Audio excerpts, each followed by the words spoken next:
2019 թվականի հունվարյան հենց այս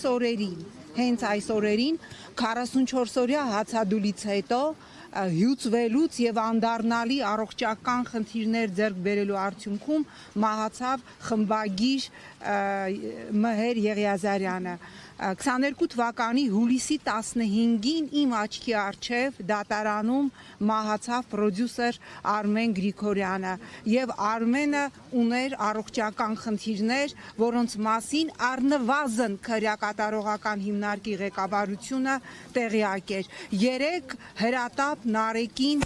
հոսպիտալացրել են Էջմիածին բժշկական կենտրոն, որովհետեւ սրտի հետ կապված խնդիրներ է ունեցել։ Մենք գիտենք, որ Նարեկ ունի առողջական մի շարք այլ խնդիրներ եւս, որոնք ուղղակիորեն բոլոր են միջազգային կոնվենցիաներով, որոնց տակ դրված է Հայաստանի Հանրապետության ստորագրությունը, նաեւ ներպետական օրենսդրությամբ անհամատեղելի է կալանքը որպես պատիժ կրելու հետ, բայց նույնիսկ այս ամենը ես դնում եմ մի կողմ։ Մենք այսօր կանգնած ենք ՄԻՊ գրասենյակի առջև 11-րդ օրն է Նարեկ Սամսոնյանը հացադուլի մեջ է եւ մի տիկինը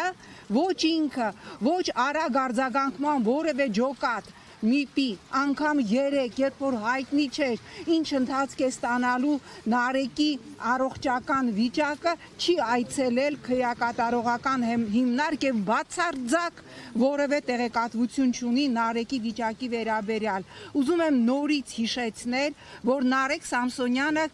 արդեն 65 օր է անազատության մեջ է Վազգեն Սաղաթելյանի հետ միասին։ Նարեկը օգտագործել է 1 բառ, հետույք բառ։ Ես եղել եմ ԵԽԽՎ-ում այն պատգամավորը, որ 2012 թվականին անձամբ եմ մասնակցել մշակմանը քաղաքական հանձնաժողովում քաղաքական բանտարկյալ ձևակերպմանը, որոնց 5 դրույթներով ես պնդում եմ, որ Նարեկ Սամսոնյանը քաղաքական կալանավոր է։